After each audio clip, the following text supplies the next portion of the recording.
Keesokan harinya, lagi dan lagi Starla dikejutkan dengan penemuan benda asing di meja kerjanya. Setelah beberapa hari ke belakang, ia menemukan kertas motivasi, kemudian bekal makanan, dan sekarang ia mendapati sebuah kotak besar terpampang nyata di atas meja kerjanya. Kotak sebesar layar komputernya itu telah bersandar cantik di sisi kanan CPU-nya. Starla hanya menghela nafas dan menyingkirkan kotak tersebut ke bawah meja. Ida yang menyadari hal tersebut lantas segera menggoda Starla. Buka, ledek Ida dengan nada lirih dengan menepuk-nepuk pahanya pelan. Kau saja yang buka, aku tidak minat. Aku yakin itu dari orang yang sama. Pengecut sekali dia, tidak berani memberikannya langsung di depanku, jawab Starla ketus sembari menyingkirkan kotak tersebut ke bawah mejanya. Loh. Ya sudah, sini biar aku aja yang buka. Ida langsung mengambil kotak tersebut dari bawah meja Starla. Ida membuka kotak tersebut dengan hati-hati dari bawah mejanya agar tidak ketahuan oleh pegawai lainnya.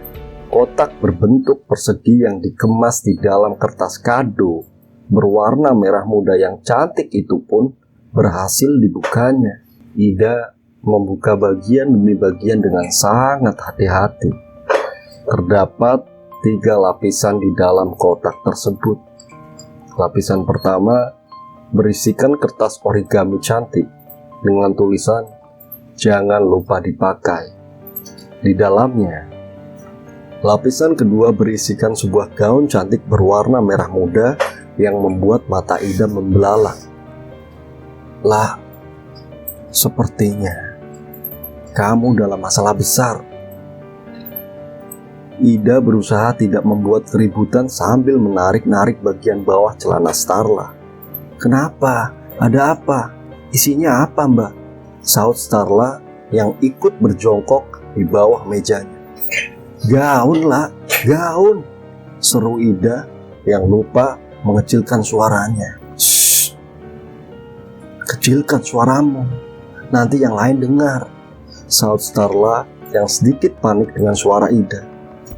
Ups, maaf, aku kelupaan. Ida kembali mengecilkan suaranya. Apa maksud dari orang ini? Membuatku semakin tidak nyaman saja. Buatmu sajalah, aku sudah sebal dibuatnya, ujar Starla dengan nada ketus. Mana bisa, jelas-jelas ini untukmu. Tunggu dulu, ada kertas lagi di bawah gaunnya lah, tegas Ida yang kemudian membuka lapisan di bawah gaun itu. Rupanya ada sepucuk surat lagi di sana. Kertas not bergaris dengan tulisan rapi di atasnya. Rumahmu Minggu jam 10. Jangan-jangan orang ini akan melamarmu hari Minggu inilah, pekik Ida yang sontak membuat tatapan seluruh ruangan tertuju pada mereka. Siapa yang lamaran, ha? Seru Pak Toto dengan tegas. Ida dan Starla yang sama-sama terkejut memilih untuk diam dan membereskan kekacauan yang mereka perbuat. Sepulang kerja, dengan perasaan sangat terpaksa, akhirnya Starla membawa kotak berukuran cukup besar itu ke rumahnya. Untung saja, ia selalu membawa tali pengait di bawah jok motornya. Diikatnya kotak itu di jok motor bagian belakang dengan seerat mungkin. Setelah kotak terikat, ia pun bersiap untuk segera pulang. Namun saat akan memasukkan kunci motor, tiba-tiba tatapannya terpaku oleh sebuah kertas putih kecil yang menempel pada speedometer motornya. Ia segera mengambil kertas tersebut dan membacanya. Hati-hati saat pulang, nanti malam akan aku hubungi. Sontak Starla pun terkejut dan merasa kurang nyaman. Ia langsung meremas kertas tersebut kemudian membuangnya ke tempat sampah yang ada di depan parkiran motor. Starla segera bersiap untuk melaju motornya. Dinyalakannya motor tersebut dan dilajunya dengan kecepatan sedang. Sungguh hiruk-pikuk perkotaan yang sangat memuakkan, terkhusus saat jam berangkat dan pulang kerja. Kendaraan seperti sedang adu kecepatan di sirkuit balap. Klakson-klakson yang saling bersautan pun sangat memekik telinga. Bahkan, polusi udara seperti tidak mau kalah dengan jumlah pengguna jalan raya.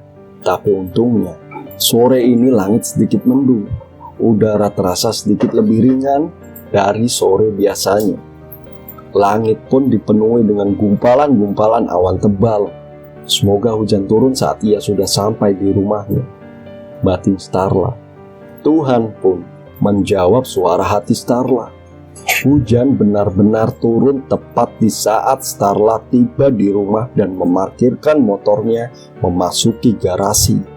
Hujan yang cukup lebat dengan petir yang sangat menyambar. Udara pun semakin dingin dan lembab. Apakah ini pertanda buruk? Entahlah. Starla segera masuk ke dalam rumah dan menuju ke dalam kamarnya. Ia tidak ingin warganya curiga dan bertanya barang apa yang ia bawa. Namun ternyata Dipta yang sedang menonton TV di ruang tengah sadar akan kehadiran Starla dan kotak besarnya. "Apa yang kau bawa itu, Kak? Besar sekali," tanya Dipta basa-basi. "Oh, ini untuk pekerjaanku," jawab Starla singkat dan segera menuju kamarnya.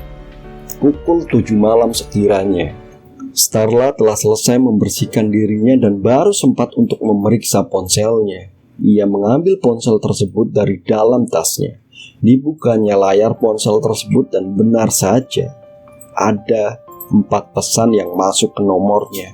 1 dari Ida, 1 dari operator, dan 2 lainnya dari nomor tak dikenal yang sama. Awalnya ia hanya membuka pesan dari Ida dan membalasnya. Namun entah mengapa pesan dari nomor tak dikenal itu semakin menarik perhatiannya. Dan akhirnya dibukalah pesan tersebut. "Terima kasih untuk yang waktu itu. Jangan lupa ganti sandi komputermu agar lebih aman. Hari Minggu sudah ada agenda. Aku ingin mentraktirmu sebagai ucapan terima kasih, Bima." Tanpa disadari, muncul semburat senyum manis di bibir Starla. Ia merasakan ada hal aneh dalam dadanya setelah membaca pesan tersebut. Semacam perasaan menggelitik yang membuatnya senyum-senyum sendiri. Belum sempat membalas pesan tersebut, tiba-tiba pintu kamar Starla diketuk. Tanpa aba-aba kemudian pintu terbuka dan Asteri muncul dari balik pintu dengan wajah sumringah. Ia membawa banyak cemilan dan segelas susu. Asteri menaruh gelasnya di meja yang ada di samping kasur Starla dan kemudian menghamburkan cemilan sekaligus dirinya ke atas kasur. "Sedang apa, Kak? Seperti orang gila saja kau senyum-senyum sendiri. Kau punya pacar ya sekarang?" tanyanya sedikit meledek. "Jangan bicara macam-macam kau. Aku hanya sedang menonton video TikTok saja kok. Kamu itu yang baru saja masuk kamarku sudah senyum-senyum mencurigakan. Ada berita bagus apa lagi kali ini?" Starla mengalihkan pembicaraan sembari memakan salah satu cemilan yang dibawa oleh adiknya itu. Rupanya, maksud Asteri mengunjungi kamar Starla adalah untuk curhat tentang seseorang yang ia taksir di kampusnya. Starla pun mendengarkan kata demi kata yang dilontarkan oleh adik perempuannya itu. Adiknya sudah dewasa, pikirnya. Mereka berdua memang pasangan kakak beradik yang sangat akur. Tidak seperti hubungan kakak adik pada umumnya. Mereka jarang sekali bertengkar karena perdebatan atau sekedar berebut barang. Sedari dulu, setiap ada kejadian apapun yang menimpa Asteri, ia tak segan-segan menceritakannya kepada kakak tercintanya itu. Begitupun sebaliknya, mereka akan mengobrol semalam suntuk hingga keduanya tertidur pulas. Keesokan harinya, hari Sabtu yang cukup nyaman untuk hanya sekedar tertidur, hingga siang hari. Matahari sudah cukup tinggi dan tentunya kakak beradik ini masih lelap tertidur karena semalam mereka sibuk mengobrol hingga dini hari. Namun, mereka terpaksa harus terbangun oleh seruan ibu dari balik pintu kamar. "Starla, Asteri, bangun! Anak perempuan kok jam segini masih tidur?" seru ibu dari balik pintu sambil menggedor-gedor pintu kamar Starla. "Iya bu, ini udah bangun," sahut mereka dari dalam kamar. "Ih, ibu, berisik sekali sih kak.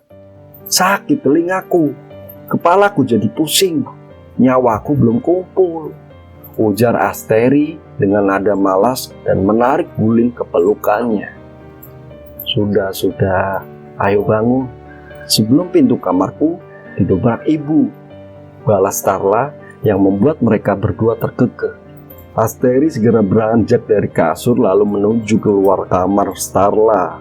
Starla yang masih dalam proses mengumpulkan energi untuk beranjak, memutuskan untuk memeriksa ponselnya terlebih dahulu. Matanya yang masih mengantuk tiba-tiba terbelalak dan autofokus pada layar ponselnya. Sudah ada 3 pesan masuk dari nomor tak dikenal yang kemarin menghubunginya. "Maaf kalau pesanku membuatmu kurang nyaman, tapi aku tak ada maksud lain selain ingin berterima kasih secara langsung. Semoga kamu berkenan membalas pesanku." Setelah membaca pesan tersebut berulang kali, Starla segera terbangun sepenuhnya dan teringat bahwa pesan sebelumnya belum ia balas karena semalam kedatangan tamu di kamarnya. "Ya ampun, aku benar-benar lupa membalasnya karena kedatangan Asteri semalam," gumamnya. 1 menit, 2 menit, 5 menit, dan bermenit-menit lamanya ia hanya tertegun di depan layar ponselnya. Tak tahu harus berbalas dengan kalimat seperti apa. Di sisi lain, ia ingin menyetujui ajakan dari Bima hari Minggu, tapi di sisi lain, pikirannya terganggu oleh si penggemar rahasia yang berencana datang ke rumah hari Minggu ini. Entah serius atau tidak, tapi hal tersebut semakin membuat pikiran dan perasaannya terganggu. Ia tak tahu apa yang harus ia lakukan sekarang. Pikirannya melayang-layang memenuhi seisi ruangan kamarnya. Pandangannya tak fokus dan nanar. Starla benar-benar dalam dilema. Hingga tiba-tiba ibu datang dan menghentikan lamunannya. "Benar-benar harus dinikahkan anak ini agar hidupnya lebih teratur," seru ibu dengan lengan yang dilipat di depan dada. "Ampun nyonya, hamba akan segera mandi," jawab Starla yang segera menghamburkan dirinya menuju keluar kamar.